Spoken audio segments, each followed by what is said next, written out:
Donc derrière ce titre, le droit de mourir vivant, on pose donc toute la thématique de la question de l'euthanasie. Et l'euthanasie, en grec, cela veut dire la bonne mort. La bonne mort. Alors, peut-il y avoir une bonne mort?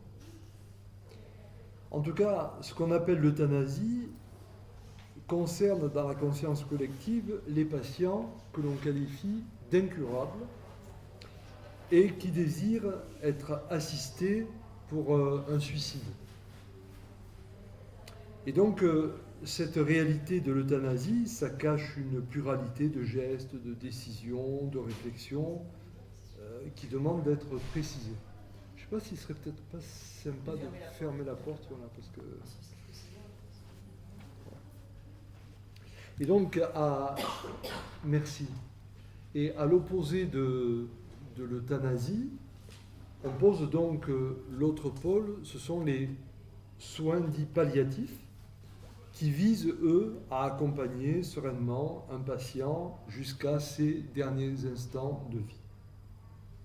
Alors, le fait d'autoriser des médecins à donner la mort, fût-ce dans l'intention de soulager des souffrances qui sont déclarées insupportables, vous le savez, ça suscite beaucoup de débats dans notre pays, et notamment auprès des médecins, et même parfois ça suscite beaucoup de scandales.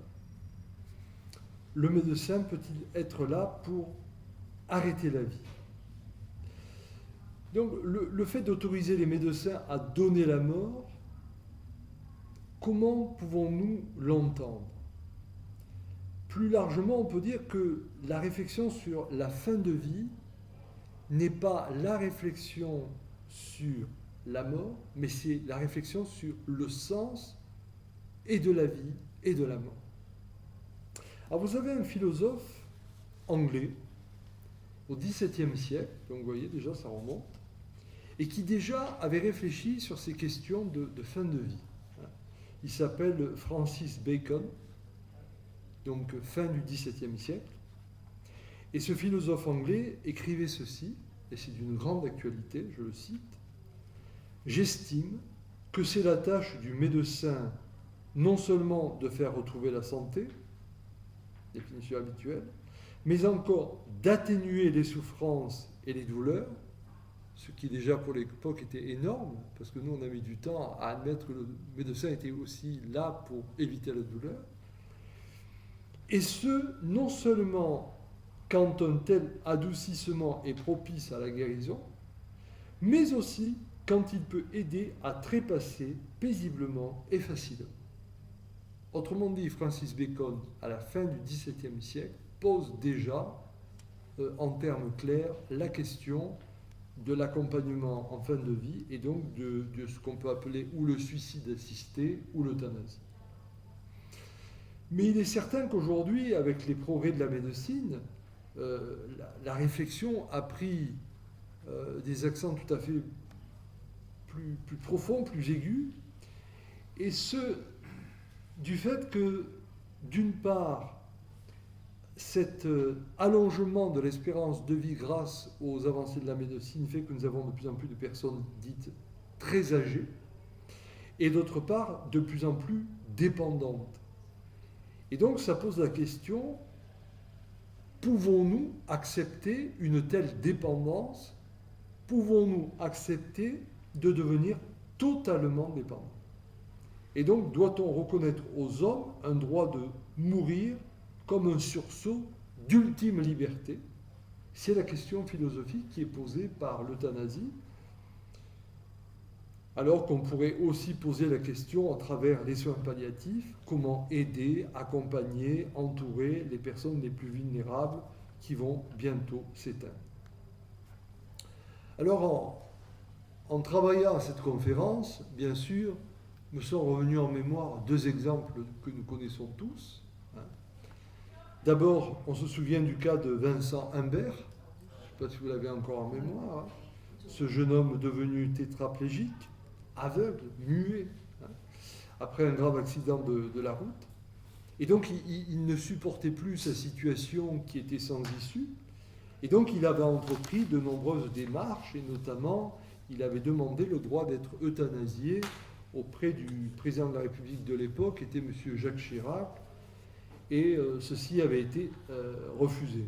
Et donc le 24 septembre 2003, la maman de ce jeune homme avait elle-même provoqué la mort de son propre fils, accompagné bien sûr d'un médecin.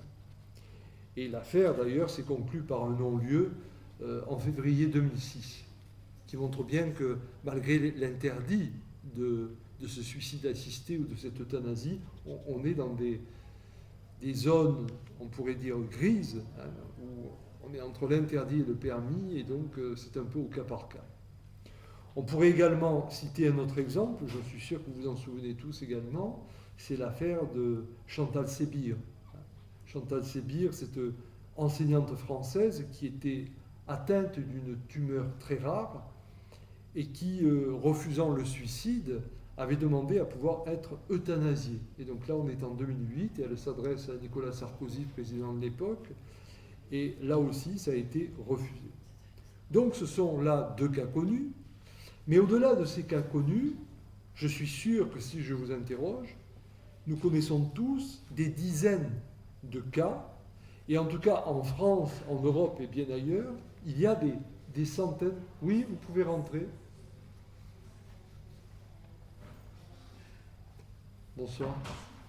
Et il y a donc des centaines d'autres cas qui relèvent un petit peu de cette même problématique, mais il y a aussi beaucoup d'autres cas qui relèvent de personnes qui ne sont pas dans des maladies dites incurables, mais qui sont à l'extrême limite de leur vie, donc très très vieillissantes, et qui souhaitent mettre un terme à leur vie. Donc tout ceci occasionne ce grand débat, un débat qui est à la fois philosophique, théologique, un débat de société, et qui pose donc cette question: faut-il privilégier la demande de laisser mourir, ou bien plutôt la demande d'assistance en vue de mourir? Voilà. Et c'est donc l'objet de notre réflexion de cet après-midi. Hein. Comment se situer dans ce débat? Un débat qui pose la question de la vie, du sens de la vie, du sens de la mort, du sens de l'homme en général, et qui requiert donc beaucoup de prudence, hein, parce qu'il ne s'agit pas de parler comme ça, de façon un petit peu emportée, comme on a des discussions un petit peu de comptoir. Il ne s'agit pas non plus d'avoir une attitude militante en disant je suis pour ou je suis contre, mais essayer de sentir toute la profondeur de la question, parce que ça a trait à la réalité de qui nous sommes, de ce qu'est notre vie. Alors d'abord, en premier point, je voudrais d'abord revenir sur un langage qui est à préciser. Un langage qui est à préciser, pourquoi? Eh bien parce que on entend souvent parler d'euthanasie, de droit de mourir dans la dignité. Alors qu'est-ce qu'on met derrière tous ces mots? Il y a de fait un manque de précision qui parfois peut nous emporter dans le débat, et un débat qui va être mal posé. Alors, l'euthanasie, on le sait et on le répète, c'est l'acte de mettre fin à la vie dans le but d'abréger les souffrances. C'est donc pas un suicide en tant que tel, mais c'est vraiment pour une personne qui est en grande souffrance, une souffrance qui est en général physique, une souffrance aussi qui peut être morale. Et là alors, on pourrait s'interroger, y a-t-il une limite entre le suicide et l'euthanasie? Parce qu'à partir du moment où on considère qu'une forte dépression, c'est une maladie, une personne qui est dans un grand mal-être et qui va mettre fin à ses jours, de quoi cela relève? En tout cas, voilà, on va donner cette définition. L'euthanasie, c'est l'acte de mettre fin à la vie dans le but d'abréger les souffrances. C'est donc un acte actif et qui exclut que l'on puisse parler de façon cohérente d'euthanasie passive. Parce que lorsqu'on va parler de l'euthanasie passive, et vous l'avez peut-être entendu, cette espèce de distinction euthanasie active et euthanasie passive, l'euthanasie passive, en réalité, représente un refus de l'obstination déraisonnable, c'est comme ça qu'on qualifie, et donc, en fait, cela revient à contester l'acharnement thérapeutique, et on peut dire que l'euthanasie passive, en réalité, rejoint ce qu'on pourrait appeler aussi les soins palliatifs. Donc, déjà, soyons précis dans les termes, l'euthanasie ne peut être que active. Ensuite, on entend parler aussi, et c'est une deuxième dérive, on entend parfois parler d'euthanasie dite indirecte. Alors, l'euthanasie indirecte, cela veut dire, on veut désigner l'administration dentalgique dont la conséquence seconde et non recherchée, donc, serait la mort. Mais ici aussi, en fonction du double effet, on ne peut parler rigoureusement d'euthanasie, même indirecte, car la mort peut être éventuellement prévue, mais elle n'est pas recherchée en tant que telle. Donc on sait qu'en prenant certains traitements, on peut en arriver à la mort, mais ce n'est pas la mort qui est recherchée. Et donc là, parler d'euthanasie indirecte, ce n'est pas rigoureux non plus dans les termes. Signalons enfin une autre distinction qui peut être pertinente, mais qui demande à être bien précisée. C'est la différence que l'on fait entre euthanasie volontaire et euthanasie involontaire. Alors, l'euthanasie volontaire, elle est réalisée à la demande du patient. Et l'euthanasie dite involontaire, elle est réalisée à l'insu du patient. Et là, il serait plus judicieux d'éviter de parler d'euthanasie involontaire, car souvent, ici, il y a un flottement dans la compréhension. En effet, on pense souvent que lorsqu'on va parler d'euthanasie involontaire, on pense à l'agent qui pratique l'euthanasie, que ce soit le médecin, l'infirmière, etc. Et donc on pense à la façon volontaire ou involontaire qu'a eue la personne en posant l'acte qui a provoqué l'euthanasie. Or, ce n'est pas du tout le cas. L'euthanasie volontaire ou involontaire ne concerne pas la personne qui va pratiquer l'euthanasie, mais concerne le patient qui a demandé à être euthanasié. Et donc, plutôt que de parler d'euthanasie volontaire ou involontaire, peut-être faudrait-il parler plutôt d'euthanasie voulue ou d'euthanasie imposée ou subie. Vous voyez ? Autre terme à préciser encore, avant de s'emballer aussi dans les grands débats, c'est celui de la dignité. Qu'est-ce qu'on entend par le mot de dignité ? La dignité, c'est une notion particulièrement maltraitée dans le débat actuel. Alors, disons d'abord que la dignité revêt un sens ontologique. Alors, quand on dit ontologique, cela veut dire que ça rejoint le caractère profond de l'être. Et ce sens de la dignité ontologique, on va le retrouver par exemple dans la Déclaration universelle des droits de l'homme de 1948. Autrement dit, la dignité ontologique désigne l'impossibilité pour quiconque d'être dépouillé de la valeur inconditionnelle qui s'attache à sa personne, quelle qu'elle soit, quelle que soit l'idée qu'elle se fait d'elle-même, quel que soit le regard que l'on peut porter aussi sur une autre personne. Donc, c'est la valeur inconditionnelle qui s'oppose au prix que l'on pourrait donner à une vie. Donc, ici, on n'est pas dans une notion, on pourrait dire quantitative, mais véritablement qualitative, et on peut dire que la dignité ontologique rejoint la philosophie d'Emmanuel Kant, qui dit qu'on doit viser la personne jamais comme un moyen, mais toujours comme une fin. Ah, vous voyez, c'est un grand débat. Ensuite, il y a une autre acception de la dignité, c'est la dignité qui renvoie à une manière d'être, à une bonne image de soi que l'on veut présenter à soi-même, à autrui, au fait de se penser présentable selon des normes qui peuvent varier en fonction des moments, des lieux, des époques, voilà. Et donc la dignité ici, c'est cette vertu stoïque selon laquelle chacun doit être capable de se maîtriser, de ne pas infliger à autrui le spectacle de sa propre détresse.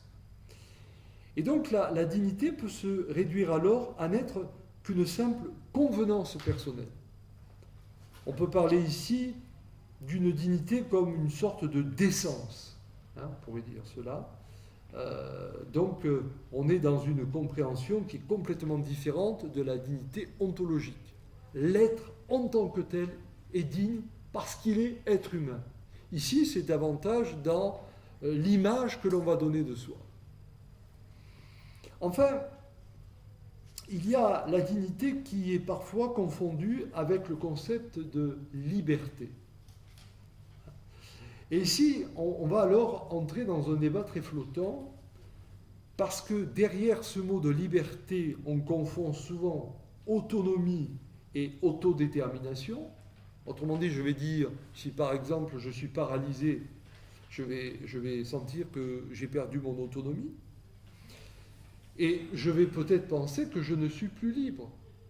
Mais pour autant, si je suis paralysé, suis-je privé de liberté? Quelle est la véritable liberté? Et là alors, on va confondre la dignité avec cette notion de perte d'autonomie. Celui qui n'est plus autonome ne serait plus libre et donc ne serait plus digne. Et ici, on a une espèce alors de perte de dignité parce qu'il y a la perte d'autonomie. Donc, dans cette réflexion que je vous propose, on voit que si on prend ce terme de dignité, suivant la définition qu'on va lui donner, on ne sera pas du tout dans le même type de débat. Ainsi, lorsqu'on va parler de mourir dans la dignité, si on est par exemple, dans la perspective des soins palliatifs, on va dire mourir dans la dignité, c'est accompagner la personne afin qu'elle puisse être reconnue en tant que telle jusqu'au bout, et ce sera plus alors la dignité au sens, on pourrait dire, comme pour ce que je disais précédemment, comment dirais-je, à propos de l'ontologique. Hein. Ce sera une dignité ontologique. Si maintenant je me place dans la dignité comme reconnaissance d'une perte d'autonomie, alors je vais dire, telle personne n'est plus digne de vivre parce qu'elle perd son autonomie. Et donc ici on voit que suivant l'usage que l'on va faire de ce mot de dignité en fonction de son fondement, eh bien on va parler d'un droit à la dignité, mais qui changera complètement suivant le contexte dans lequel on est. Et ensuite, on peut lire des réflexions qui peuvent alors poser problème. Je pense par exemple, je vais vous donner un exemple concret, en 2003, le 10 avril 2003, un groupe de députés avait déposé une demande de loi qui n'a pas été acceptée, mais qui stipulait ceci, je cite, « Il peut arriver à un moment où la volonté de mourir l'emporte aussi sur l'intérêt de vivre, parce que l'individu est parvenu aux limites du supportable. La demande de délivrance devient ici un droit, elle est le dernier acte de liberté de l'individu. » Fin de citation. Qu'est-ce qui se joue ici? On a un déplacement de l'accent dignité d'essence, dont je parlais tout à l'heure, vers cette dignité-liberté. Et au nom de cette conception de la dignité-liberté, on revendique un droit, et un droit qui est postulé comme un acte de liberté. Voilà. Et là, on joue vraiment sur une espèce d'ambiguïté. Quel est le sens de cette liberté lorsqu'on parle de ce qui devient insupportable? Ce qui est déclaré comme insupportable, c'est insupportable pour qui? Pour l'entourage? Question. Pour le malade? Question. Pour le malade qui est soumis au regard de son entourage? Question. Et pourquoi induire que la seule solution pour vaincre l'insupportable serait la suppression délibérée de la vie humaine? Pourquoi nier les ressources thérapeutiques et les vertus de l'accompagnement qui permettent de rendre supportable ce qui pouvait paraître ce qui paraissait ne pas l'être plutôt. Et donc comment appeler dernier acte de liberté un geste qui fait coïncider l'exercice de la liberté avec ce qui va l'anéantir. Donc on peut dire que, bien sûr, dans certaines situations, le suicide sera acceptable et même respectable. Bien sûr, on a connu des situations où, sur des champs de bataille, on a dû achever des blessés parce qu'il n'y avait pas d'autre solution, tellement on était en situation de dénuement extrême. Mais qui peut prétendre que ce sont là des actes d'entière liberté? Et donc, une civilisation, une société, peut difficilement s'accommoder de telles pratiques. Bien sûr, sur des cas isolés, on peut l'envisager. Mais lorsqu'on va réfléchir en termes de société, de civilisation, ça pose problème pour parler de droit. Alors, il y a une demande de délivrance qui peut assurément apparaître comme légitime en termes de manifestation d'une détresse qui demande à être accueillie dans une forme de compassion, mais cette délivrance peut-elle être vécue comme un droit, la revendication d'un droit? Et prendre le risque de légiférer en termes de droit, ici, paraît tout à fait dangereux. Et c'est peut-être l'ouverture alors à un danger, c'est de légiférer pour objectivement le droit au suicide et donc le droit de laisser croire que l'insupportable n'a d'autre issue que la mort donnée. En tout cas, on voit que dans ce petit tour d'horizon sur les termes à employer, oui, il n'y a pas de problème, vous pouvez rentrer. On voit que dans ce petit tour d'horizon, que sur les termes à employer, nous sommes dans des débats qui posent des présupposés, et des présupposés qui peuvent avoir comme portée aussi la philosophie, l'éthique, voire même la théologie. En tout cas, c'est un débat qui ne peut pas être vécu dans la passion, ni dans le militantisme. J'en arrive alors à mon deuxième point. Ce débat éthique et philosophique qui va surgir autour de l'euthanasie et donc autour du droit à la mort, et donc qui pose la question: que faisons-nous de l'interdit du meurtre? Parce que c'est ça dont il est question. Si nous acceptons l'euthanasie, nous acceptons donc une forme de meurtre. Que faisons-nous de l'interdit du meurtre? Alors vous connaissez sans doute comme moi la fameuse parole de Dostoïevski qui disait: si Dieu n'existe pas, tout est permis. Et tout est permis, notamment le meurtre. Et donc c'est une parole qui a secrètement hanté toute la philosophie pendant tout le XXe siècle, qui se posait la question, surtout après les massacres du nazisme et du communisme, comment fonder le commandement moral de l'interdit du meurtre, et donc comment se situer face à l'hypothèse de l'euthanasie posée en termes de droit. Je bois un coup.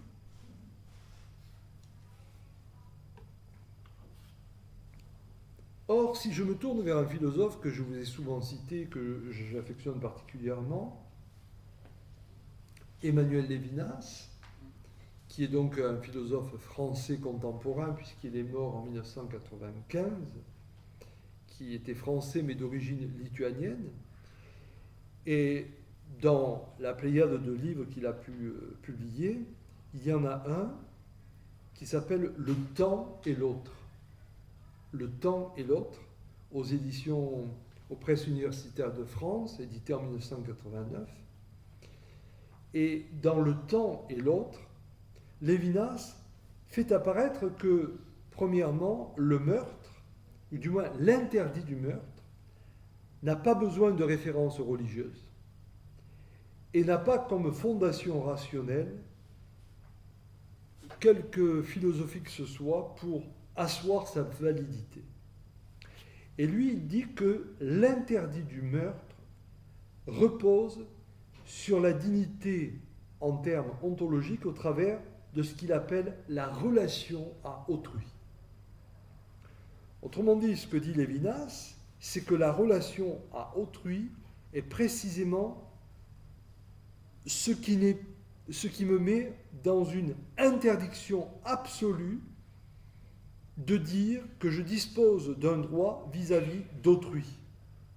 La relation à autrui fait surgir l'autre qui m'échappe, qui échappe à ma connaissance, qui échappe à ma maîtrise, qui échappe à ma manipulation, car cet autre vient m'enseigner par sa simple présence qui n'est jamais simple présence.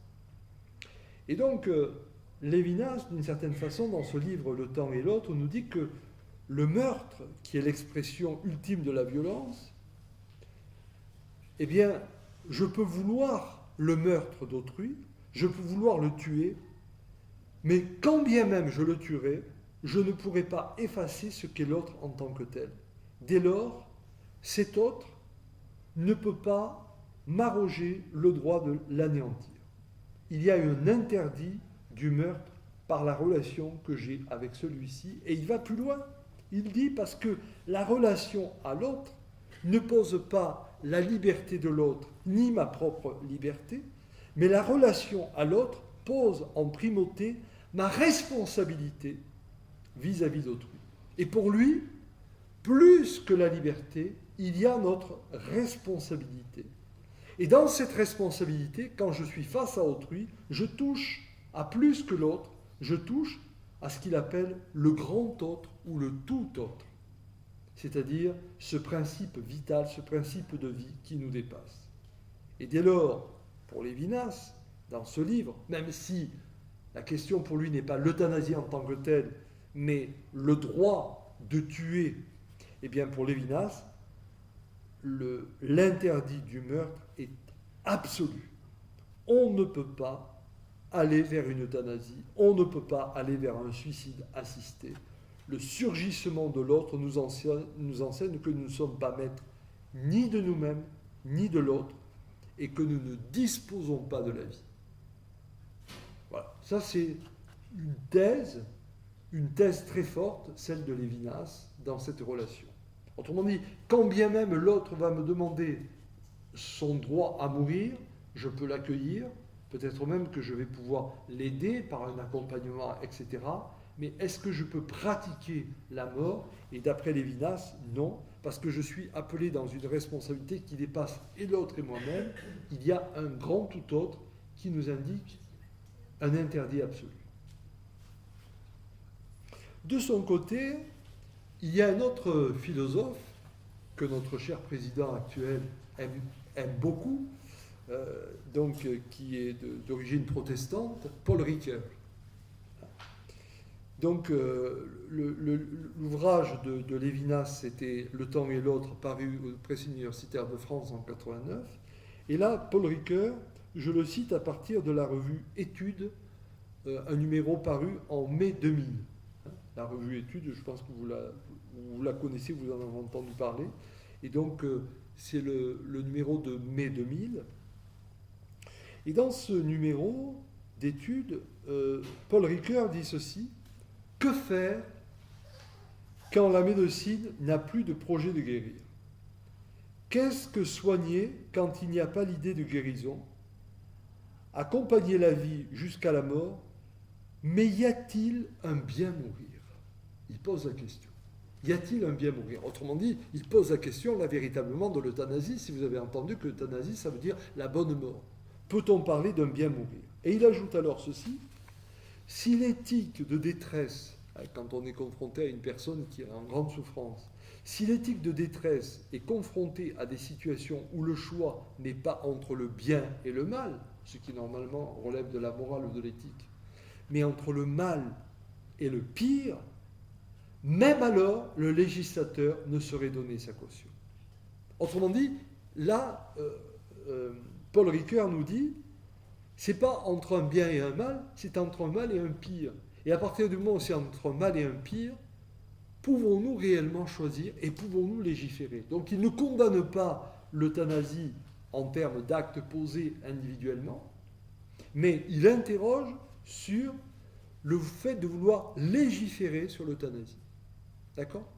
voyez la différence? C'est-à-dire que je peux, en un acte tout à fait individuel, revendiquer l'euthanasie pour moi, mais de là à demander à ce que la société légifère sur l'euthanasie, voilà.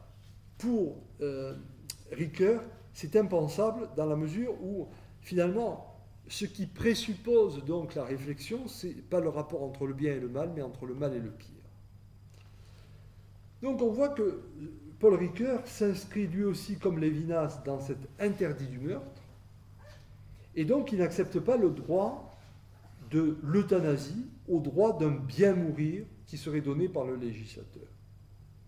Toujours dans cette lignée des philosophes, à propos de l'euthanasie qui permettrait d'éviter l'état de dépendance dans une grande souffrance, on peut encore citer un autre philosophe très connu en France, qui lui est très actuel puisqu'il est toujours vivant, vous pouvez l'entendre régulièrement sur Radio Classique, le matin notamment, il intervient souvent, c'est Luc Ferry, qui a été aussi ministre de ce Jacques Chirac de la culture, non, de l'éducation nationale, pardon.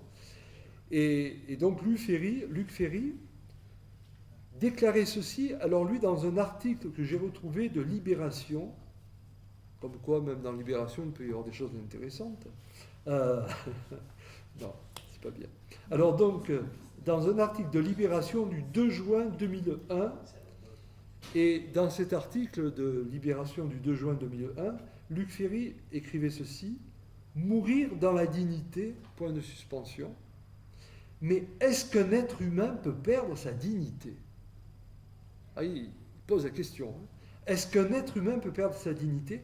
Est-ce que l'on peut associer l'idée de dépendance, fût-elle totale, à l'idée d'indignité? Autrement dit, quelqu'un qui est complètement dépendant, paralysé, etc., pour autant est-il indigne? Je ne le crois pas, dit-il. J'aurais envie plutôt de plaider pour un droit absolu des malades à l'extrême dépendance, pour le droit surtout de ne pas s'entendre dire que ce n'est plus possible, que la vie n'est plus digne d'être vécue. Ceux qui demandent de mourir dans la dignité souhaitent une législation, mais une législation est porteuse de valeurs symboliques et je le crois, cela légitimerait l'idée que la très grande dépendance équivaut à l'indignité. Fin de citation. Donc là, vous voyez, l'idée de Luc Ferry, c'est pas de condamner l'hypothèse de l'euthanasie en tant que telle, mais c'est de l'argumenter au nom d'une dépendance qui finalement montrerait la personne dans sa grande souffrance, la montrerait comme totalement devenue indigne parce qu'elle est dépendante. Et là, il met vraiment un veto en disant attention, si on part sur ce terrain-là, qui est encore digne ou indigne? Voilà. Toute personne est digne. Dans ce même numéro de Libération, il y avait un autre article, donc ce même numéro de Libération du 2 juin 2001, il y avait un autre article qui émanait alors de l'ancien cardinal de Paris, Monseigneur Jean-Marie Lustiger, et qui lui, bien sûr, en tant que religieux, rappelait la radicalité de l'interdit de ne pas tuer comme un principe absolu. Et il disait notamment, je le cite, « Le paradoxe de nos sociétés modernes est d'affirmer des droits comme jamais, des normes imprescriptibles. Mais qu'est-ce qui est imprescriptible ?» posait-il comme question. Et il disait, « Je crois que le principe de ne pas tuer est un principe qui doit être respecté absolument, ne supporte aucune exception. Et c'est cela qui est imprescriptible. Si nous évoquons des cas limites, eh bien, nous rentrons dans une raison qui peut être sophiste. Accepter les cas limites, c'est introduire une nouvelle norme, c'est inacceptable. Ça, c'était la position du cardinal Lustiger, qui est cohérente avec ce que disent en général les religieux. Alors, à partir de ces quelques auteurs qui posent le débat donc, dans le champ de l'éthique, on le voit clairement, ouvrir la porte à la légalisation sur l'euthanasie pose la question, n'est-ce pas, un encouragement de cette pratique dans une société qui est de plus en plus dans la peur de la mort. Et finalement, lorsque nous parlons de l'euthanasie, ne parlons-nous pas en réalité de notre incapacité à assumer la mort comme le terme de la vie? Et donc, est-ce que nous ne parlons pas de notre incapacité à comprendre que la vie et la mort sont tout à fait liées? Et donc, ici, peut-être que la grande question qui se pose à nous, c'est, ne faudrait-il pas aller vers une éducation à la mort? Alors bien sûr, après, si je pars dans la grande philosophie, Michel Foucault disait qu'aujourd'hui, on ne réfléchit plus sur la mort de la personne, mais sur la mortalité en termes de statistiques. Et il disait, le pouvoir est en train de laisser tomber la mort pour ne voir la mort qu'en termes de statistiques. Mais c'est vrai que peut-être qu'il faudrait que nous nous interrogions sur notre éducation à la mort, et quand vous allez vers des, vers des traditions comme la tradition bouddhiste ou les traditions animistes, les traditions en Afrique, etc., on parle beaucoup de la mort. Et nous-mêmes, lorsque nous étions beaucoup plus ancrés dans la tradition chrétienne, lorsqu'on allait dans un village, le cœur du village c'était l'église, vous le savez, mais pour aller à l'église, on passait toujours par le cimetière. Et il y avait une sorte de va-et-vient entre la vie et la mort. Alors qu'aujourd'hui, la mort est complètement emmurée, elle est ceinturée derrière de grands murs, on met les cimetières et on les met plutôt en périphérie, comme si on voulait être en amnésie par rapport à cela. Et donc, à partir du moment où la vie semble se rapprocher de la mort, on veut vite expédier ce passage, comme s'il y avait une peur. Bien sûr, il y a la peur dans la façon de mourir, mais il y a aussi une peur de cet inéluctable, et donc il y a quelque chose ici qui est un questionnement pour nous. Mais finalement, on le voit en tout cas dans la réflexion des philosophes ou des théologiens, ce qui pose problème, ce n'est pas l'acte euthanasique en tant que tel, mais c'est le désir de vouloir légiférer sur l'euthanasie. C'est cela qui pose problème. Autrement dit, il y a une espèce de tolérance à l'égard de la personne qui demande à être euthanasiée, mais il y a une mise en cause du fait que la société puisse légiférer sur ces questions.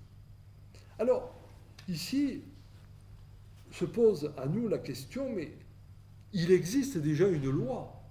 Et c'est mon troisième point que je voudrais rappeler ici. Il existe une loi, c'est la loi Claeys-Leonetti du 2 février 2016. Alors cette loi Claeys-Leonetti, que certains voudraient améliorer encore, finalement nous la connaissons très peu. Je voudrais en rappeler un peu les grands principes pour vous montrer que finalement on est à la frontière, à la limite entre ce qu'on pourrait appeler les soins palliatifs et finalement le droit d'accompagner dans la mort. La loi Claeys-Leonetti pose comme principe fondamental, c'est que toute personne a droit à une fin de vie digne et apaisée.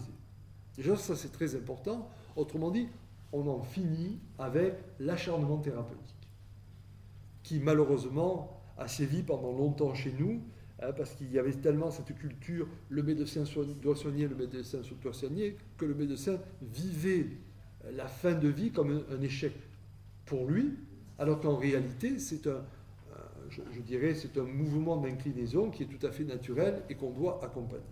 Donc, premier principe posé par la loi, toute personne a droit à une fin de vie digne et apaisée. Ensuite, deuxième point, la loi tend au développement des soins palliatifs et sous réserve de la prise en compte de la volonté du patient, les traitements dans le cadre des soins palliatifs pourront être suspendus s'il s'avère que ces soins n'ont plus aucun effet. Troisième point important qui me paraît intéressant de retenir dans cette loi, c'est qu'à la demande du patient et afin d'éviter la souffrance, une sédation profonde et continue provoquant une altération de la conscience pourra être administrée jusqu'au décès. Et là, on voit bien qu'on est en train de s'approcher vraiment de l'acte d'euthanasie en tant que tel. Autre point également qui est donné par cette loi Claeys-Leonetti, c'est que le patient a le droit de refuser un traitement et le médecin a obligation de respecter la loi de la personne, enfin a obligation de respecter la volonté de la personne, même si le médecin doit informer des conséquences qu'encourt la personne si elle refuse un certain traitement. Toute personne majeure pourra rédiger des directives anticipées. Autrement dit, quand on est en pleine conscience, on pourra demander au moment ultime peut-être d'être accompagné dans un acte qui pourra osciller entre le soin palliatif, voire même l'euthanasie. Toute personne majeure pourra désigner une personne de confiance, ça aussi est important. Autrement dit, ça peut être un parent, ça peut être un proche, un ami, ça peut être aussi le médecin traitant. Mais le corps médical n'est pas tout puissant pour décider. Un proche, en tout cas une personne de confiance, peut être désignée au préalable, et c'est cette personne de confiance dont le témoignage prévaudra sur tous les autres témoignages. Alors, voilà ce que dit en gros cette loi Claeys-Leonetti, qui est quand même une loi très récente, puisqu'elle date du 2 février 2016. Et en 2016-2017, c'est-à-dire il y a un an, la Haute Autorité pour la Santé a publié un guide à destination des professionnels de la santé afin de les aider à mettre en œuvre cette loi et en précisant comment mettre en œuvre la sédation profonde et continue qui peut aller jusqu'au décès. Autrement dit, cette précision apportée par le guide qui a été donné par la Haute Autorité pour la Santé il y a un an semble aller un peu plus loin encore que la directive de la loi Leonetti. On pourrait presque dire qu'il s'agit d'un décret d'application de la loi Claeys-Leonetti, parce que vous savez qu'une loi, elle ne peut être applicable que s'il y a un décret. Et puis, le 27 septembre 2017, donc il y a quelques mois à peine, une proposition de loi a été enregistrée à l'Assemblée nationale et qui portait sur la fin de vie dans la dignité, avec un seul article. Et voici ce que stipulait cet article, je le cite en totalité. Toute personne majeure, capable, en phase avancée ou terminale d'une maladie incurable, provoquant une douleur physique ou une souffrance psychique insupportable, peut demander, dans les conditions prévues au présent article, à bénéficier d'une assistance médicalisée active à mourir. La demande du patient est immédiatement étudiée par un collège de 3 médecins afin d'en vérifier le caractère libre, éclairé, réfléchi et explicite et de s'assurer de la réalité de la situation médicale et de l'impasse thérapeutique dans laquelle se trouve l'intéressé. Si le patient confirme sa volonté de bénéficier d'une assistance médicalisée active à mourir, au moins 48 heures après sa demande initiale, alors sa volonté doit être respectée. Dans un délai maximum de 4 jours après la confirmation de la demande par le patient, l'assistance médicalisée active à mourir est pratiquée selon la volonté du patient, soit par le patient lui-même, en présence du médecin, soit par le médecin. Là, on est dans une précision absolue.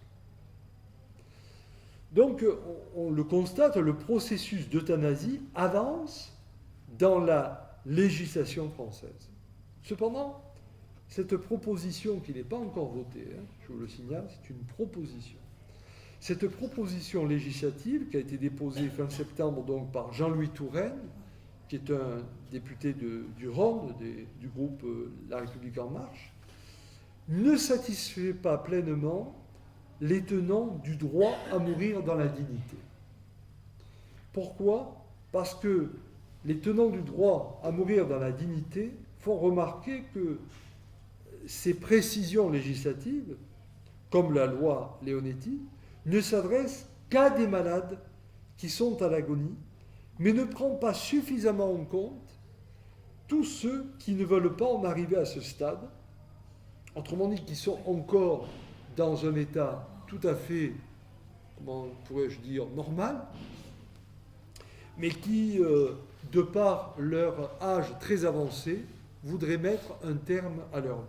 Et je ne sais pas d'ailleurs si vous avez vu dans le monsieur de 105 ans qui était un grand chercheur, je ne sais plus si c'était en Norvège ou en Suède, voilà, qui était donc tout à fait bien portant, mais qui a dit maintenant ça suffit, j'ai assez vécu, et qui a demandé à 105 ans à pouvoir mourir. Et donc c'est intéressant, je ne dis pas que c'est bien qu'il l'ait fait, hein, c'est pas encore que je vous dirai après mon point de vue, parce que je ne me dérobe pas, et je le dirai en tant que théologien, mais c'est intéressant de voir que cet homme qui finalement n'a pas de pathologie dite incurable et qui demande pourtant à être euthanasié parce qu'il estime qu'il est arrivé à un point où il peut partir. Et c'est ça que reprochent finalement les tenants du droit à mourir dans la dignité, c'est qu'ils trouvent qu'on s'adresse encore trop à des personnes qui sont dans une situation de fin de vie véritable, parce qu'il y a une maladie incurable qui est déclarée, mais il peut y avoir d'autres cas où on n'est pas dans cette situation et pourtant on désire mettre fin à son existence. Et donc, peut-on légiférer là-dessus ? En tout cas, l'Association nationale des étudiants en médecine de France a déclaré lors de ses assises en début de l'année 2018 qu'il fallait laisser du temps, comme aurait dit Mitterrand, il fallait laisser du temps au temps. Autrement dit, que cette loi de Leonetti de 2016 et cet additif de la Haute Autorité pour la Santé de 2017, c'était donc des éléments qui n'avaient pas encore fait totalement leur preuve et qu'on donc prenne le temps avant de vouloir à nouveau légiférer. J'en arrive alors, et il disait aussi, ce rapport de l'Association nationale des étudiants en médecine de France, relevait également que, selon l'IGAS, 58% des Français finissent leur vie à l'hôpital, alors qu'il n'y a que 2% des Français qui finissent leur vie à la maison. Et donc, il proposait, avant de vouloir réfléchir sur l'euthanasie, etc., il demandait que nous réfléchissions sur la communauté accompagnante de fin de vie, pour qu'on permette de plus en plus aux personnes de pouvoir finir leur vie dans leur milieu de vie et non pas à l'hôpital. Et ça, c'est vrai que c'est une grande question, et notamment, vous savez, tous ces organismes où on met les personnes âgées en fin de vie, c'est pas sans poser problème, parce que souvent ça apparaît un peu comme des mouroirs, et donc au niveau de la dignité, il y aurait de quoi réfléchir. Quatrième point, et c'est là où il va falloir que je me mette à nu devant vous, je parlais moralement, c'est donc cette question de mourir dans la dignité. Mourir dans la dignité. Donc vous l'avez compris, mourir dans la dignité, c'est un sujet extrêmement délicat. Donc la mort est inévitable, même si, et ça pourrait être le thème d'une autre conférence, mais je ne sais pas si ça attirera grand monde, vu ce qu'on est ce soir, même si aujourd'hui, vous savez qu'il y a toute une réflexion qui est faite autour de ce qu'on appelle le transhumanisme. Ah ouais. Hein ? Et derrière le transhumanisme, qu'est-ce qu'il y a ? Il y a le constat que nous évoluons de plus en plus au niveau de la science, et notamment des neurosciences. Et par conséquent, on a le sentiment qu'on va pouvoir faire reculer la limite de la mort, peut-être même un jour en arriver à éviter la mort. Ça me paraît impossible, mais voilà. En tout cas, il y a cette espèce de rêve fou, ce vieux rêve fou de l'immortalité qui renaît au travers du transhumanisme et des neurosciences. Mais donc pour le moment, on n'échappe pas à la mort. Hein. Et donc on est tous d'accord pour dire que la question, c'est pouvoir mourir dans les meilleures conditions, sans souffrance. Et c'est dans cette perspective donc que se tient toute cette réflexion autour de l'euthanasie, de l'aide au suicide assisté, des soins palliatifs, etc. Mais ce que pose comme problème la loi Leonetti, à mon sens, c'est qu'il y a un flou entre le laisser mourir ou l'accompagnement dans le mourir. Autrement dit, on sent que sous-jacent à la loi actuelle, on va vers une euthanasie, mais le débat n'est pas nettement tranché. Et donc, ce qui est problématique aujourd'hui, c'est que, ne clarifiant pas le débat, nous laissons en réalité le corps médical en difficulté. Parce qu'on a beaucoup insisté sur les droits du malade, et on a raison, hein, pour le protéger, mais du coup, on met en difficulté le médecin et le corps médical en général, car il y a un tel flou dans la terminologie entre le laisser mourir et le faire mourir, que finalement, quand bien même une personne demanderait à être euthanasiée, le corps médical sera en difficulté de pouvoir répondre à cette demande, même s'il s'agit d'une personne atteinte d'une pathologie dite incurable. Et donc, c'est cela qui pose problème aujourd'hui dans la loi dite Leonetti-Claeys.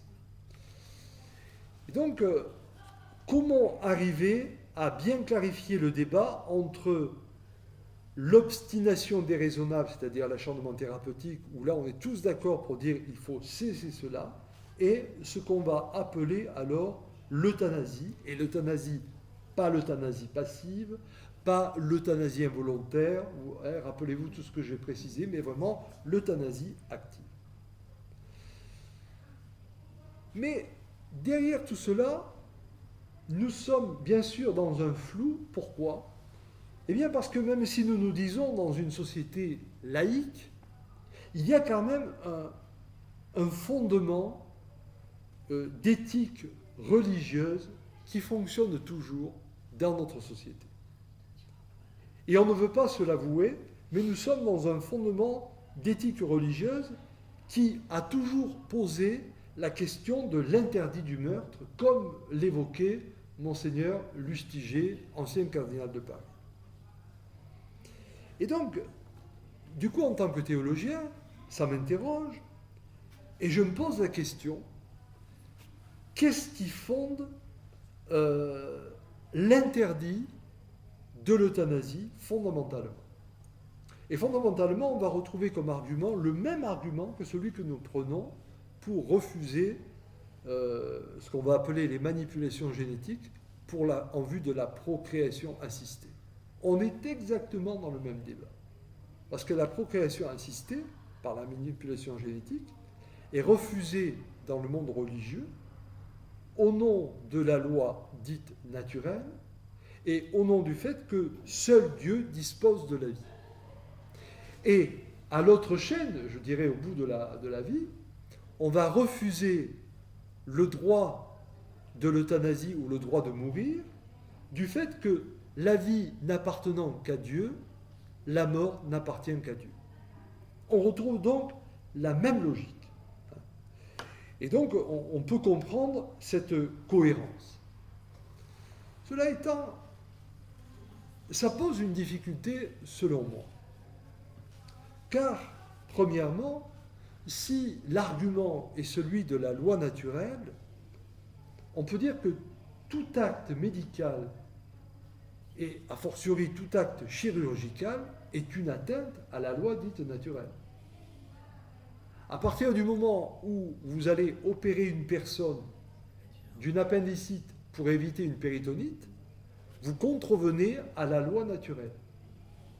Et là, on voit bien que, tout à coup, l'argument, si l'argument c'est celui de la loi naturelle, l'argument pose une difficulté. Jusqu'où allons-nous pour évoquer la loi dite naturelle ? Alors on va dire, la vie n'appartient qu'à Dieu.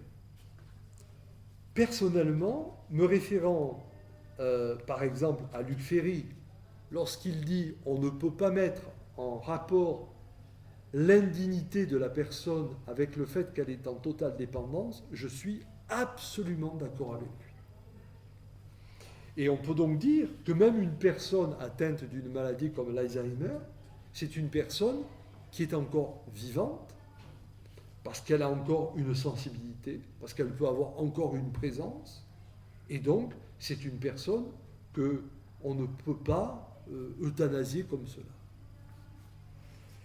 Mais il est des situations où la souffrance est telle que mon corps physique, mon corps mental, mon corps émotionnel sont totalement inhibés. Je ne suis plus en capacité d'être vivant. Et donc la question, c'est à partir de quand suis-je encore vivant? Qu'est-ce qui fait la vie? Est-ce que la vie, c'est une vie biologique? Ou est-ce que la vie, c'est une vie lorsqu'il y a conscience, présence, ressenti? Il me semble que lorsqu'il n'y a plus conscience, il peut y avoir encore la vie s'il y a présence, ressenti. Je donnais le cas de certaines situations d'Alzheimer. Mais à partir du moment où il n'y a plus ni conscience, ni présence, ni ressenti, où il n'y a que la vie biologique, y a-t-il encore la vie? Et là, personnellement, en tant que théologien, moi, j'ose avancer l'hypothèse que jusqu'au bout, nous devons respecter la vie comme un don de Dieu. Mais si je respecte jusqu'au bout la vie comme un don de Dieu, quand il n'y a plus la vie, je dois respecter la vie qui bascule dans la mort. Et donc, comme nous pouvons aider à la procréation assistée, nous pouvons aussi aider à ce grand passage vers la mort. Et pour moi, l'argument, il est celui-ci, c'est que nous sommes des êtres pétris d'inaccomplis. Dans nos existences, l'inaccompli est constant. C'est un inaccompli qui peut se vivre au niveau de notre psyché profonde, au niveau de notre émotionnel, au niveau de notre vie sociale, professionnelle. Nous avons un certain nombre d'inaccomplis en nous. Et ces inaccomplis, nous n'avons pas à les vivre comme des condamnations, ni comme des drames, mais nous avons à les vivre comme des appels. Des appels, comme aurait dit Lévinas, à la responsabilité. Autrement dit, dans ce qui est pour moi difficile, je suis, alors là je me situe comme théologien, excusez-moi, je vais parler en termes de croyance. Je respecte ceux qui ne seraient pas croyants, mais je me situe là, moi. Dans ce qui est inaccompli en moi, je suis appelé par Dieu. Autrement dit, quand je reprends les évangiles par exemple, chaque fois qu'un miracle est accompli, il est accompli à partir de ce qui n'est pas encore réalisé. Ça va être le cas du paralytique, ça va être le cas de l'aveugle, ça va être le cas du sourd, du muet, etc. Autrement dit, ce sont des exemples symboliques, il ne faut pas le prendre au sens anecdotique, mais ce sont des exemples symboliques qui nous font comprendre que nous sommes tous, quelque part, paralysés, sourds, muets, etc. Et que nous avons à entendre qu'à travers ce qui n'est pas encore advenu, nous sommes appelés. Donc nous sommes appelés à nous mettre en mouvement. Quand il y a une difficulté de fécondité, l'intelligence humaine est comme convoquée pour voir comment on va pouvoir répondre à cette inaccomplie. Bien sûr, pas de façon, et là on revient à l'acharnement thérapeutique, pas de façon à tout prix, mais véritablement dans le sens d'accompagner, par exemple, non pas le droit à l'enfant, mais le droit pour l'enfant. Donc ce ne sera pas un enfant à tout prix, mais comment on va pouvoir aider un couple à s'épanouir au travers d'un enfant, et si ça ne peut pas être le cas, on va essayer d'accompagner ce couple dans la compréhension d'une autre forme de fécondité. Mais il n'empêche que l'intelligence humaine a été mise à notre disposition pour aider à, je dirais, accomplir, améliorer notre nature. De la même façon, lorsqu'on arrive au terme de la vie et que la vie apparaît absolument impossible, pourquoi ne pas admettre que notre intelligence, via tout ce que peut nous apporter le monde de la médecine, pourquoi ne pas admettre que là, nous pouvons aussi aider à mourir? Et ici, réellement, nous avons trois difficultés à dépasser. La première difficulté, c'est l'interdit du meurtre qui est posé par les religions, mais dont les fondements ne sont jamais très clairs. Deuxième limite à dépasser, c'est celle du monde médical qui vit toujours la mort comme un échec, alors que la mort n'est pas un échec, mais c'est le terme naturel de la vie. Et troisième limite à dépasser, c'est que nous vivons la mort, souvent à travers la philosophie, comme une réalité tragique. Et justement, là, pour ceux qui sont croyants, alors pour le coup, la mort n'a rien de tragique, mais la mort est un passage, puisque quelle que soit la nature de la religion, nous allons dire qu'il existe un au-delà. Et donc, si je dois tout faire pour être vivant, je dois tout faire pour être vivant en ce monde, et quand la vie n'est plus possible, je dois me préparer à passer pour une autre vie. Et donc accepter que le bien mourir soit dans l'ordre de la volonté divine, comme le bien vivre ici-bas. Et donc personnellement, d'un point de vue théologique, je ne vois pas de raison objective à refuser l'euthanasie active, mais si elle est posée dans ce cadre-là que je viens de rappeler. Donc, en conclusion, il me semble que ce qui me paraît le plus fondamental aujourd'hui, pour ne pas nous laisser enfermer dans une nasse autour de la question on est pour ou on est contre l'euthanasie, il faudrait vraiment que nous revenions à ce que je vous disais précédemment, à une éducation à la mort. Une éducation à la mort pour montrer que la mort n'a rien de tragique, mais elle fait partie de notre vie. Après qu'on soit croyant ou incroyant, la question n'est pas là. Mais que notre société se saisisse de cette question pour sortir de la peur. Parce que souvent, la peur, elle est bien sûr dans la façon de souffrir, mais la peur, elle est aussi dans le fait de sentir qu'on arrive au terme.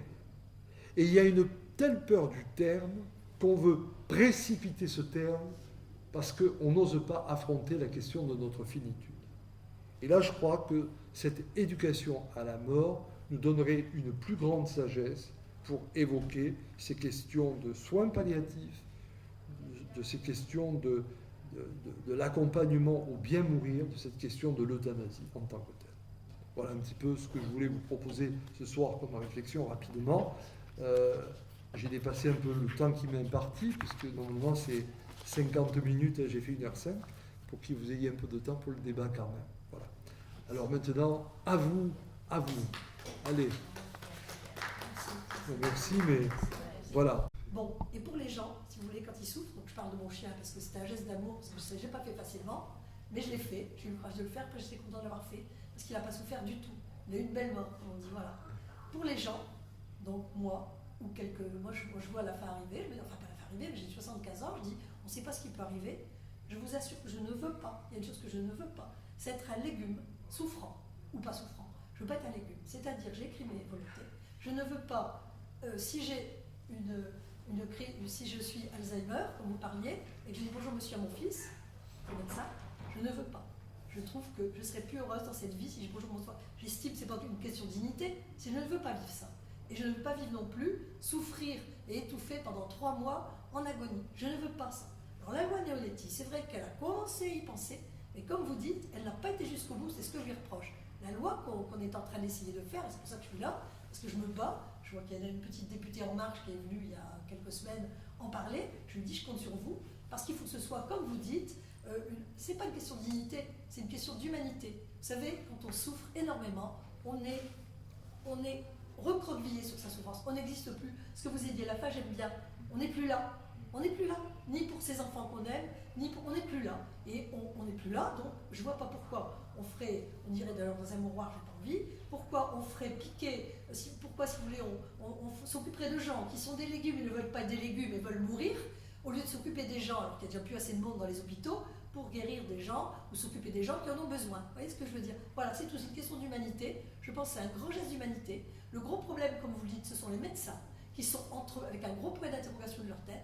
Certains médecins ne veulent pas, ils ont le droit. Certains médecins n'osent pas, ils ont le droit aussi, parce que la loi est tellement floue qu'ils ont peur de se faire... Voilà. Et il y a des médecins, alors quand vous mourrez, vous avez soit des médecins, je connais des médecins qui l'ont fait, qui sont d'accord pour le faire en douce parce qu'ils risquent gros, soit vous tombez sur un médecin qui ne veut pas, comme celle qui était professeure agrégée en fin de droit et qui était tout à fait contre et qui n'admettait pas du tout, contrairement à vous, la vie adverse. Et si vous voulez, je trouve que M. Touraine s'en occupe et je voudrais qu'on aille au bout de cette loi. Vous voyez? Parce que ça fait... Moi, j'ai pas peur de la mort du tout. La mort, ça ne me fait pas peur. Ce qui me fait peur, c'est... Bon, c'est vrai que ça va pas être marrant. J'adore la vie. J'ai envie... Quand je vais fermer mes yeux sur la nature, mes enfants, tout ça va être très dur. Mais j'aime la vie. Donc, je ne veux pas avoir une mort qui me fait étouffer pendant 3 mois devant mes enfants, les faire souffrir et tout. Et je vais vous dire, le maire de Mandolle, quand il est venu la fois dernière, a avoué, alors c'est quand même un professeur, c'est quand même un cardiologue, il a dit, je vous le dis franchement, j'ai toujours été pour cette fin de vie. Il me dit, parce que j'ai vu assez souffrir de gens. Et il dit, je l'ai fait à quelqu'un de ma famille, et j'ai dit aux autres, il est mort d'une crise cardiaque, parce que cette personne avait des volontés. Moi, j'ai écrit mes volontés. Il faudrait que les gens écrivent tous leurs volontés. Voilà. Parce que je trouve qu'il y a des cas, vous savez, monsieur, la souffrance, c'est un geste d'humanité d'aider quelqu'un. Et ça, je suis contente de la fin de votre discours, parce qu'effectivement, en plus, moi, c'est ce que je disais aux gens, j'ai une parente qui est Sainte Isabelle la Trinité. Donc moi, normalement, je devrais être catholique jusqu'au bout des ans et dire non, je suis contre l'euthanasie active. Mais non. Parce que ce que vous avez dit à la fin, je suis tout à fait d'accord avec vous, c'est c'est ce côté-là que j'ai aimé dans votre fin, là, que vous êtes finalement pour une certaine euthanasie active dans des conditions, voilà. Et également, quand on n'a plus envie de vivre, comme le monsieur de 105 ans, il n'a plus envie, attendez. Je pense que c'est un geste d'humanité, c'est un geste d'amour, voilà, comme j'ai fait pour mon chien. Je ne voudrais pas faire souffrir mes enfants, parce que c'est horrible de voir quelqu'un souffrir, et des fois la morphine ne suffit pas. J'ai une dame, son mari ne voulait pas qu'elle souffre, elle a souffert pendant 1 mois à l'hôpital, parce que la morphine ne faisait aucun effet, on l'avait mis en bout avec toutes les doses qu'on pouvait, elle souffrait quand même, et c'est ça qu'il faut éviter, c'est un geste d'humanité. Avant, quand on accouche, on dit tu accoucheras dans la douleur, tienne. Et bien maintenant, on fait des piqûres pour plus qu'on souffre, on fait des piqûres dans le dos. Maintenant, on ne va pas dire quand même, on va laisser mourir quelqu'un, souffrir quelqu'un, ça apporte quoi? Ça apporte le paradis? Ah non, c'est pas vrai, on n'y croit plus à ça. Vous voyez ce que je veux dire? Parce que, et à un moment, vous n'êtes même plus là. Vous souffrez tellement, vous êtes recroquevillé sur votre souffrance. C'est ça qu'il faut éviter. Et quand on n'a plus envie de vivre, c'est vraiment qu'on n'a plus envie de vivre, on a une grande raison. Bien sûr, un enfant de 20 ans, on va hésiter, parce qu'on va se dire, lui, il ne sait pas tout. Vous voyez, mais quelqu'un de 105 ans qui dit, mais j'en ai marre de vivre, j'entends plus rien, je vois plus rien.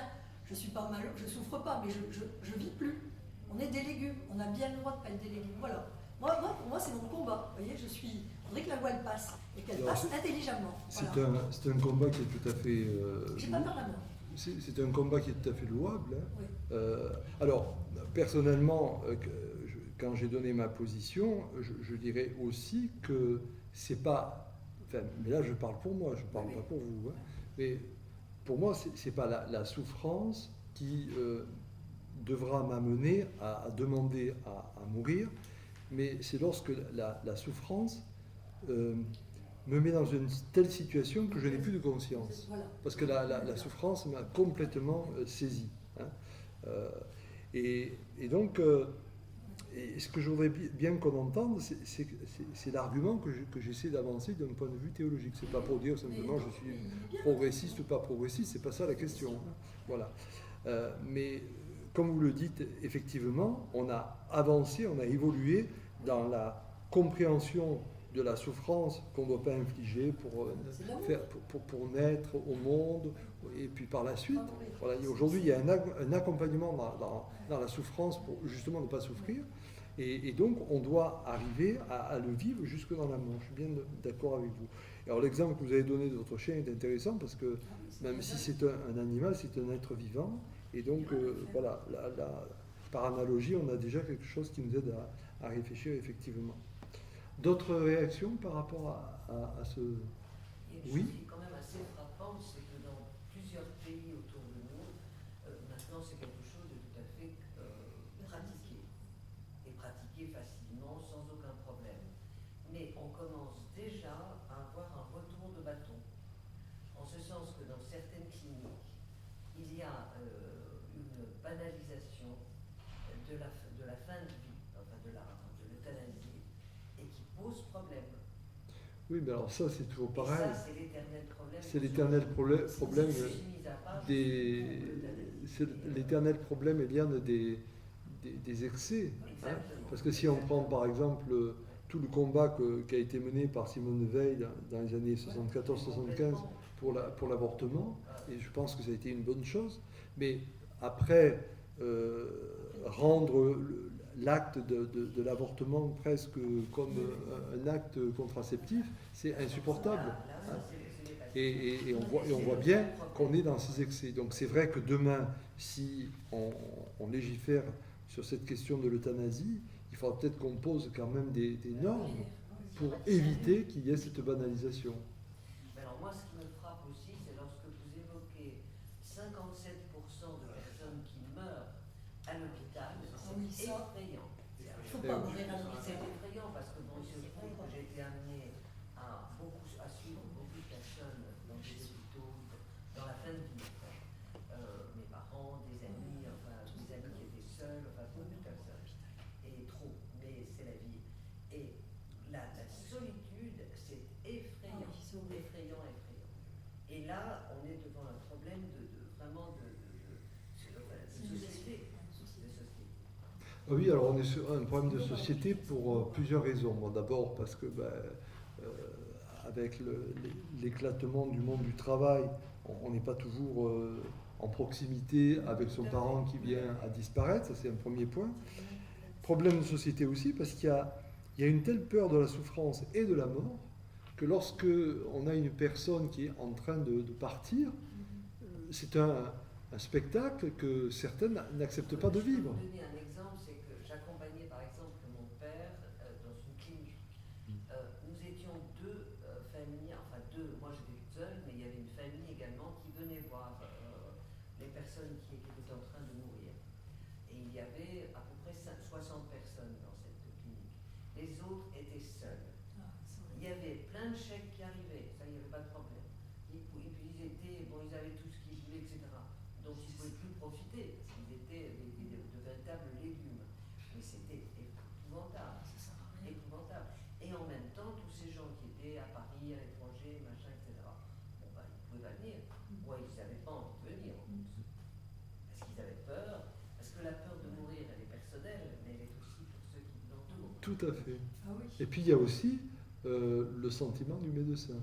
Moi je me rappelle quand j'ai perdu ma soeur aînée jeune, elle n'avait pas 35 ans, elle est partie d'un cancer, et donc je l'ai accompagnée tout le long. Et à un moment donné, elle était infirmière de métier, donc elle connaissait bien. Et elle m'a dit à un moment donné, tu vois là, le médecin est passé, il ne s'arrête plus dans la chambre parce qu'il sait que je vais mourir. Bien sûr. Il sait que je vais mourir. Et donc, voilà, il y a tout ça aussi derrière ces questions. Mais là, je voulais revenir un instant sur ce que tu disais là, par rapport au fait que dans beaucoup de pays, ça se pratique déjà, c'est vrai. Mais quand on regarde un petit peu, ce qui est quand même intéressant, c'est de voir que les pays où ça se pratique déjà, ce sont des pays à la base plutôt dans la tradition protestante. Absolument. Et voilà, la Suisse, l'Allemagne, etc.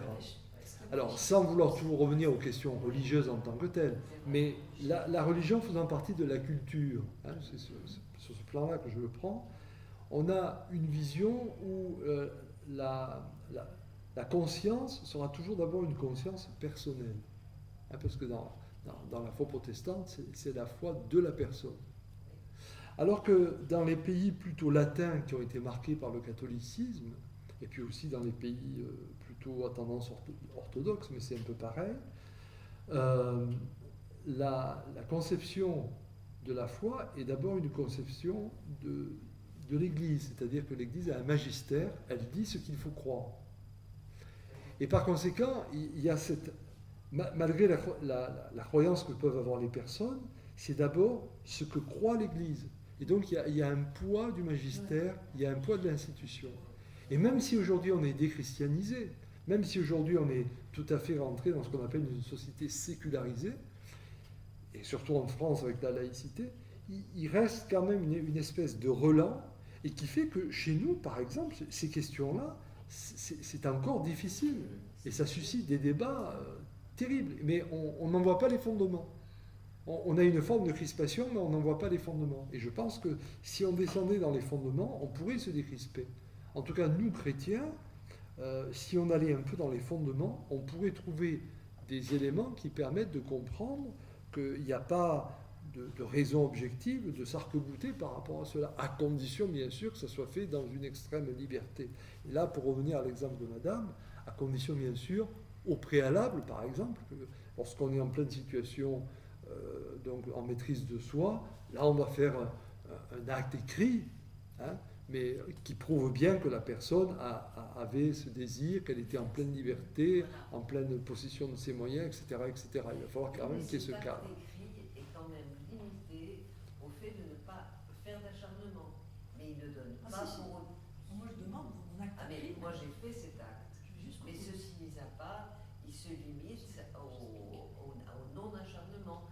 Mais le médecin ne peut pas passer à la cause. Et là, on revient à ce qu'on disait précédemment, au fait que la loi Leonetti-Claeys, c'est une loi qui est floue, parce qu'elle laisse vraiment, c'est pour ça que je voulais vous la présenter, parce qu'elle laisse vraiment ouverte la porte à l'euthanasie, vraiment, vraiment.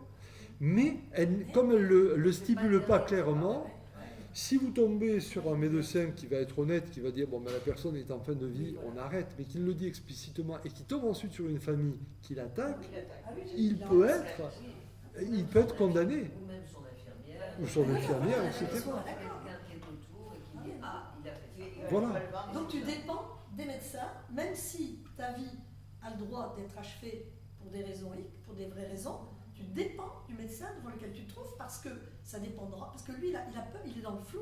Et il ne oui, peut pas prendre un il risque. est dans le C'est ça flou. qui ne va pas dans la loi. Et je vous dis, vous parliez des protestants.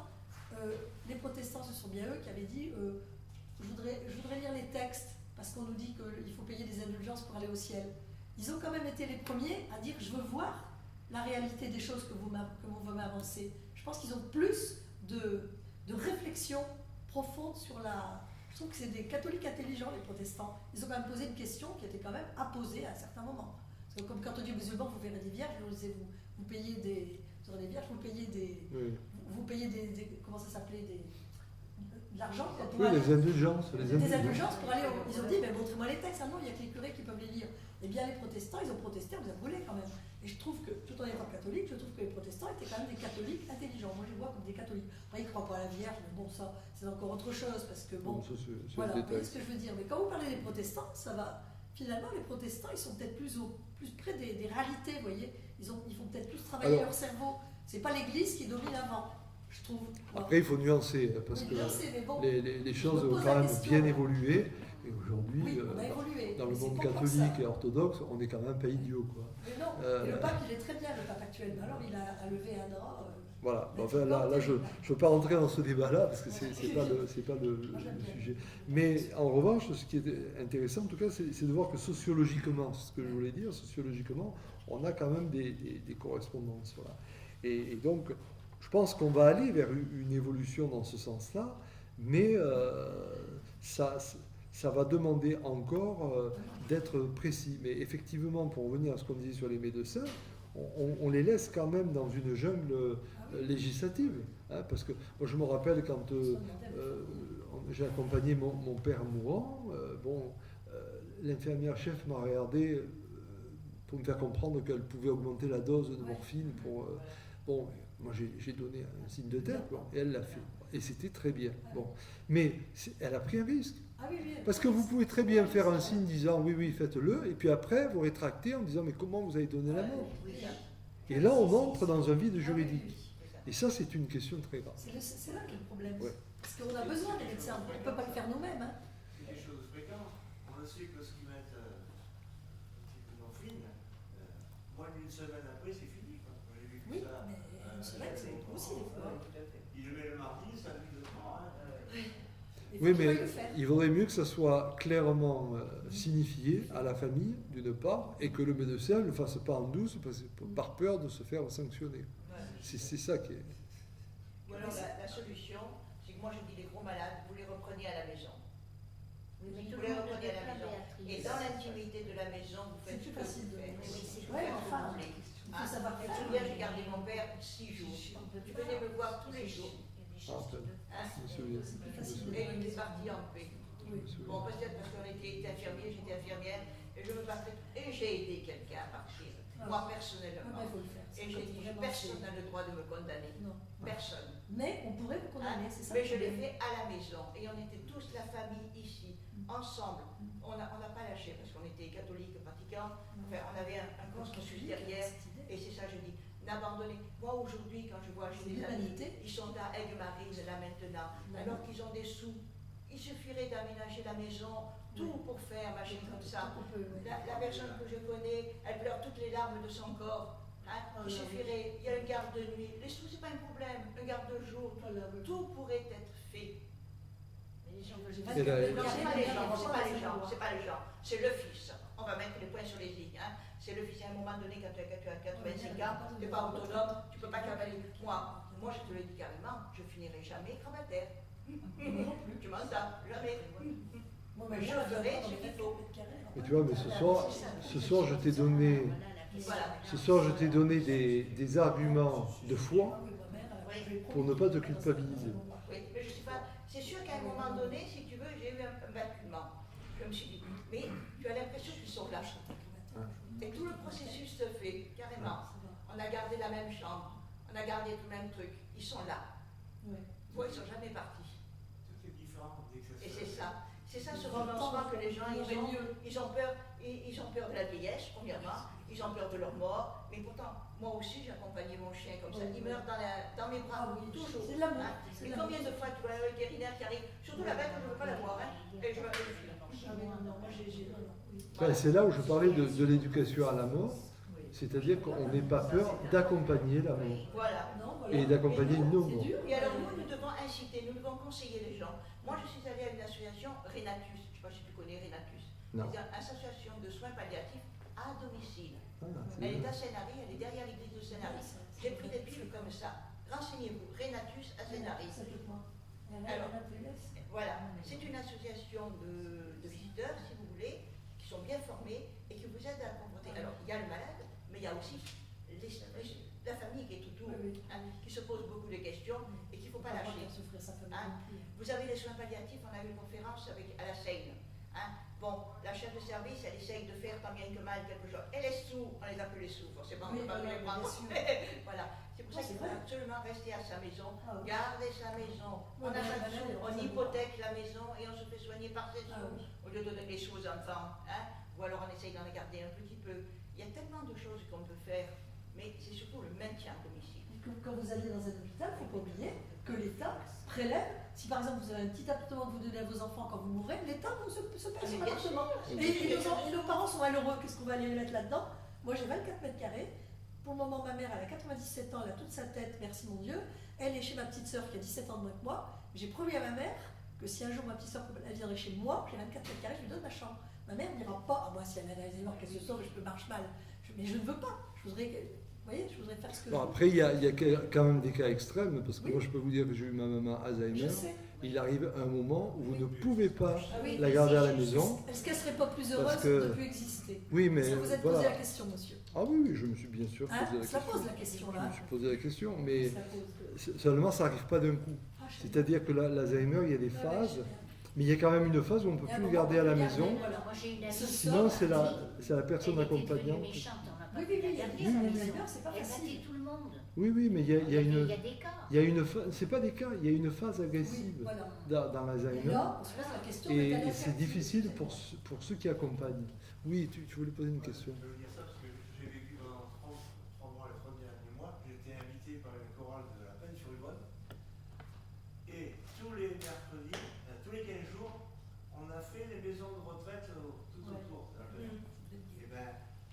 j'ai été désolé, ça m'a effrayé. Ah bah ça fait peur. Ouais. Un petit-fils, il est médecin. Et je regarde les gens, c'est Ah non, quelle horreur. tous mon fils ou ma fille va venir me chercher.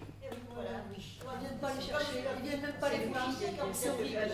C'est vous qui signez le papier d'admission. C'est Ne l'oubliez jamais. On vous fait une croix. Moi, j'ai fait une mise en maison de retraite de quelqu'un. Hein, le fils a dit, tu fais une croix ici, tu signes là. Puis moi je veux pas regarder les gosses. Hein. On m'a interdit d'aller la voir après. Et au bout d'un certain temps, ça y est, Béatrice, elle est morte. Viens nous aider à débarrasser la maison. C'est horrible. Mais le fils, vous le retrouverez. Non, mais il y a des choses horribles. hein. C'est des Alors, miroirs. hein. attends. La place, l'hôpital, c'est Alors, pas- vas-y. Mon fils, il a fait un stage, il m'a dit- Attendez, on s'écoute sinon. Tu es d'accord avec moi que ça risque de remettre en cause très sérieusement les fondements même de notre religion? Le problème de. Le fondement de la Les religion. fondements de notre religion. Pourquoi? Parce que le Dieu est à la fois créateur et satisfaire. Souffrir. Créateur depuis 2000 ans nous rabâche la même chose. Oui, mais le Dieu créateur, moi ça je le remets pas en cause, le Dieu créateur, bien au contraire. Les médecins, c'est Dieu qui les arme pour évoluer vers le mieux.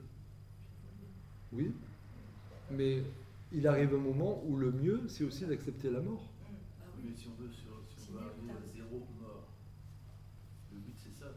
Le but de Dieu c'est ça. C'est obtenir le 0.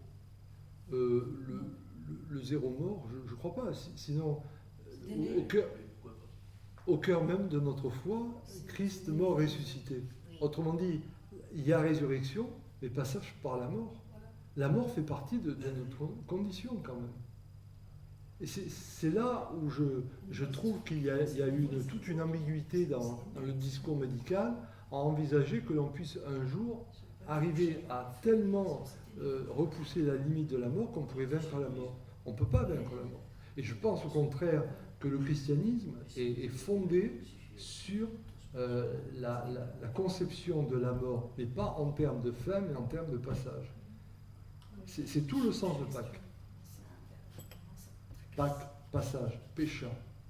Moi, je ne pense pas que ça remette en cause le fondement de... En tout cas, ça ne remettra pas en cause le fondement de la religion chrétienne. Juive non plus, musulman, je ne m'avancerai pas, je connais moins.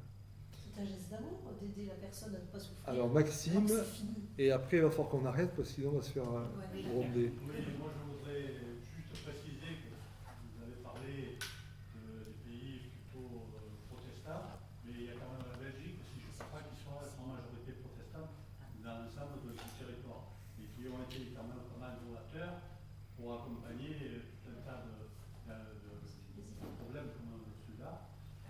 Moi je crois qu'il y a un gros problème, c'est sur la définition des mots. Quand on parle d'euthanasie, automatiquement, ça fait peur à bon nombre de gens. Et l'accompagnement à partir de la dignité, l'accompagnement à ne pas souffrir, j'ai eu à pratiquer avec le monde professionnel. Nous avions fait un livret pour dire aux familles, je suis tailleur de pierre, j'ai été dans le monde funéraire, etc. Et on avait fait un livret à l'époque où on parlait comment faire pour, si vous avez des volontés à marquer, etc.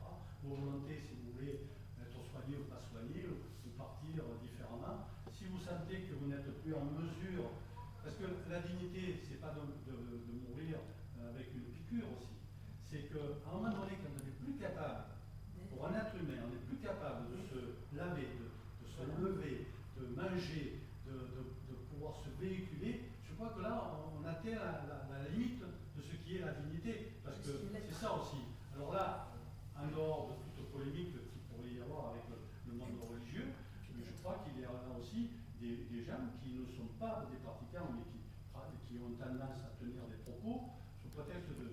Le problème du monde médical, c'est que le monde médical et les médecins, pour des tas de raisons, puisqu'ils ont quand même le principe par rapport à leur engagement professionnel, de faire très attention. Et il y a une chose, c'est que ça se pratique. Il ne faut pas se leurrer, ça se pratique. Avec qui on a affaire. Mais c'est toujours fait de telle façon où c'est pas de dire ça y est, j'ai enlevé pour médicament pour tel traitement, il va partir tranquillement.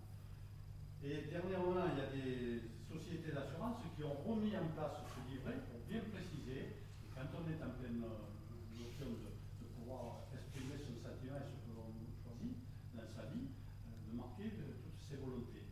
Et je crois que là, c'est comme ça qu'on peut arriver à faire passer le message auprès des organismes en disant c'est le choix de la personne, parce qu'à un moment donné, il a marqué ça et ça.